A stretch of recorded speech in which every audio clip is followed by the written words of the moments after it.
What's up, Breakthrough Success listeners? Mark DeBerry, the podcast and coach here, helping people launch, grow, and monetize their podcasts. And when you want to achieve success, one of the things you have to do is get clear on setting the right goals and going about achieving them in the right way. So that is something our guest specializes in. We're talking to a published author, motivational speaker, and filmmaker who is truly a force to be reckoned with. Our guest has dedicated her young life to one thing: inspiring people all around the world to become the best versions of themselves. So our guest who joins us for this episode of Breakthrough Success is none other than Raven Magwood. Raven, welcome to the show. Thanks for having me. I'm super excited. Raven, I'm so happy to have you on Breakthrough Success. I mean, the different things that you've accomplished, I mean, it's truly incredible. And you're still in your 20s, so there's certainly a lot of different things you can be doing in addition to what you've already done. So I'm wondering if you can just share with us a little bit on some of those accomplishments for people who have no idea what I just said. And what was your mindset that really allowed you to do all the awesome things that you've been able to do? Well, ever since I was 12, I've been known as an achievement expert. At that time, I had published my first book. I became a national gymnastics champion and I had skipped 2 grades. And from there, I graduated with a 5.1 GPA at 16 from high school. And then I graduated from college at 19 with a 4.0 GPA. And now, as you said, I'm in my 20s. I published 4 books. I travel as a motivational speaker. I have some successful businesses that I own and operate. So, yeah, I've been known as that achievement expert. But I think it started when I was younger. My parents, which all parents do, I think, say you got to work hard. You need to set goals and do what you can in school, or if you play a sport, do what you can in that sport. But for me, it just really stuck. And when I started to see the fruits of my labor, I wanted to keep being successful. I wanted to keep working hard. And then when I got older in my career as a motivational speaker, and I saw that me going after my goals and achieving them was also inspiring other people to do the same, that's when I really just said, this is me. This is what I want to do. I'm just going to keep striving for the best. And I mean, to like high school valedictorian and college with the perfect GPA, I mean, that stuff's really incredible to have those achievements. And you transitioned that very nicely into a business, into the work that you are passionate about.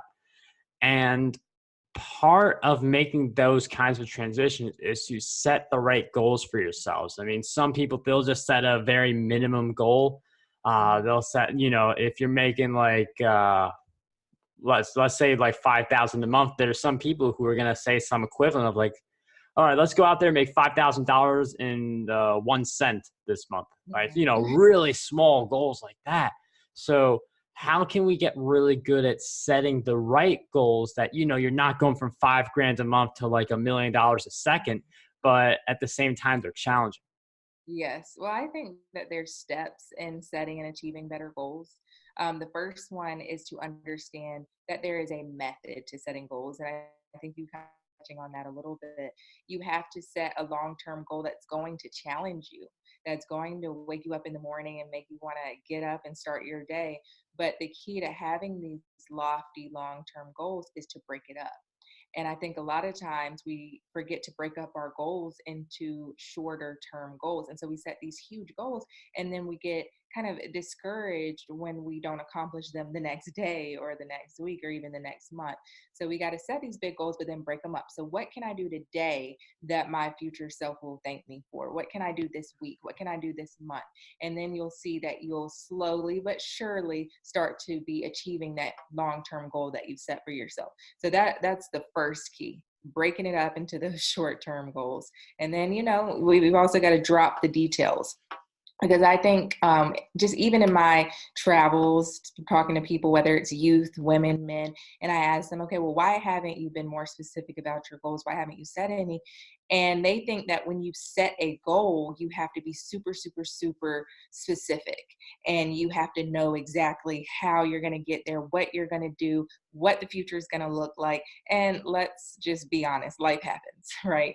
It's not going to go like that. You just need to have a general idea of where you want your life to go, what you want to do. And you just need to drop some of those details sometimes and get started. Don't have analysis paralysis, get started, right? And then, as I mentioned, number 3, don't get caught up in the how, because it will happen. I'm just a strong believer that if you wake up every day and do what you can with what you have, where you are, you're going to end up where you need to be. And then let's not forget that life happens. That's number 4 in my 4 secrets, is that life happens and sometimes it sends us on a detour. But we have to understand that the detours are going to get us to where we need to be, even if it's not quite where we thought we were going in the very beginning. But we're going to end up right where we need to be. And that life happens part, that is certainly a big one, because you could be really set on a goal and then something happens where, like, you just have to do it, and it kind of takes you away from your goal. So for those life happens parts, because we can all relate to that, how do you continue to stay strong even when life happens and takes you away from a goal? Because some people, they'll set this goal and they'll attach their self-worth to it, and they'll feel like they're chipped if they can't get to the goal because of some life event. So how do you still feel good about yourself and confident even if life gets in the way? Rule number 4. Yes. In that case, you have to detach your self-worth from the goal and have an open mind about where it is that you're supposed to be. Because there's so many ways to get to 20. It could be 19 plus 1, 4 times 5, 10 plus 10. But it doesn't mean that you won't end up where you need to be. And so we have to have that open mind that maybe what we thought we wanted or needed, there's something better in the future for us. There's something that's going to be more significant. There's going to be something that's going to touch the lives of more people. And when you can have an open mind like that, you can move through the detours and still be happy, and you can still be successful. But when you have a closed mind and you say, no, I want what I want, and that's it, you're going to find yourself missing out on a bunch of opportunities. And that is a really great point. There's something Tony Robbins says, like, it's something like be flexible with your approach, instead of like being super strict on like, I got to do all these different things. But, if you find a little like loop around, or it takes you a little longer, or it's not what you expected, but it happens faster, whatever, be flexible with your approach and how it happens. Exactly. Yeah, I mean, it's really important to not attach your self-worth to a goal, and just being able to be happy with who you are, regardless of whether you accomplish it or not. Now, naturally, we do want to accomplish the goal, and there are different things that happen along the way. And one of the things that I want to talk about is when it comes to setting goals, how can we make sure we're setting the right amount of goals? Because some people, they will set way too many goals for themselves. Others won't set enough goals. So what are your thoughts on that? The number of goals we set for ourselves? I think for every individual person, it's going to be different. For some people, there's that one set goal that they have. For other people, there's 3 or 4 things that they want to do. But regardless of the number, we can't spread ourselves too thin. We do have to understand that if we're trying to chase 20 different things, we're not going to be able to give 100% of our effort to those things. So whether it's 1 thing, 2 things, 4 things, we want to make sure with how our lifestyle is and what we're willing to put the effort behind matches with what we're actually doing each and every day. And so my biggest thing is, okay, set some nice big goals, but in order to stay active and to stay busy, break it up into those short-term goals. Because I think really what happens is people like to stay busy, or they want to feel like they're doing something. Mm. But a lot of times you're doing things that aren't productive. You're just being busy. So we want to make sure that we're staying productive here. And that's going to happen by not setting a million goals. But what you can do is just break it up into a million pieces if you want. But everything that you're doing is moving you closer towards that big goal that you have. And one of the big things there is breaking down the goal. I know earlier Raven mentioned, let's take this goal and let's break it into smaller goals, because a big goal is a long-term goal. Like the ones where, like, the life-changing ones, they're long-term goals. And one of the big challenges with people, I don't think it's challenging for someone to stick with a goal for a year. It's challenging for someone to stick with a goal for a month, because if you stick with the goal for like 2 months or 3 months, you're going to get to that year. Like, I've been doing podcasting for, this is my 4th year now. I could easily get to year number 10 easily. But, when you're on your first week, that's when, getting to that first month is a little bit, for any goal. So what's your advice for people who they set out on this long-term goal? They're just starting on day one. And we know about, breaking it into smaller bites, which definitely makes it easier. But is there anything else we can do to really make sure we get to that day 30, that day 60, so we could do that goal for years to come? Yes, I'm a strong believer that you have to be intentional. And so you do have to wake up every day with that intention of wanting to move forward in that direction. Because let's face it, every day doesn't feel like a good day. There's going to be times when we're tired and we don't want to move forward, or we're asking ourselves, how will this even happen? But when you have that intention to move forward no matter what, okay, it's hard, but I got to keep going. Okay, I'm a little upset that I got this no, but I'm going to keep going until I get a yes. That is what's very important, especially starting out, is having that intention. And then I'm a big believer in putting reminders of your goal around you so that you're constantly immersed in what you're doing, what you're trying to do, and where you're trying to go. Because I know when I get frustrated, but I see something on my vision board, or I see something that reminds me of where I want to be, I kind of pick myself up and I say, you know what? No, I'm going to keep moving forward. And so definitely have the reminders. You got to keep those reminders each and every day, but then be intentional.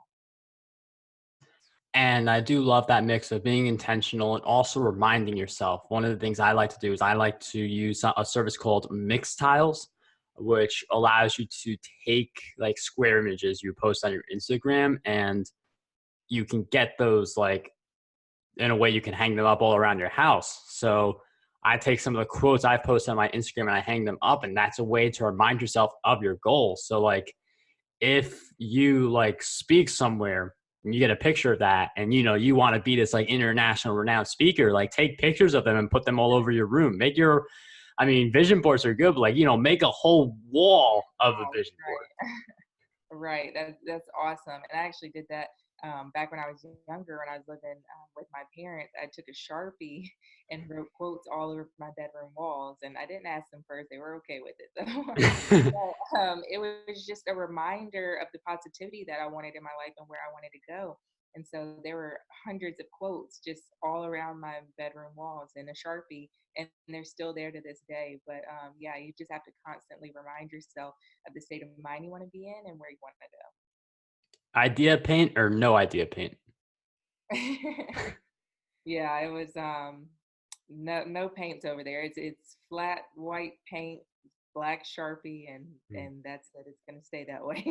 Well, I feel like there's an important message here, because the Raven, like we all have a room that we, or whatever, but I feel like like you want to make it something you're comfortable with, and part of that could be, in Raven's case, like taking a Sharpie, writing motivational quotes. And I think one of the things that people miss is being comfortable with the place you're living in, like your environment, because I think too many people, they just settle with compromises.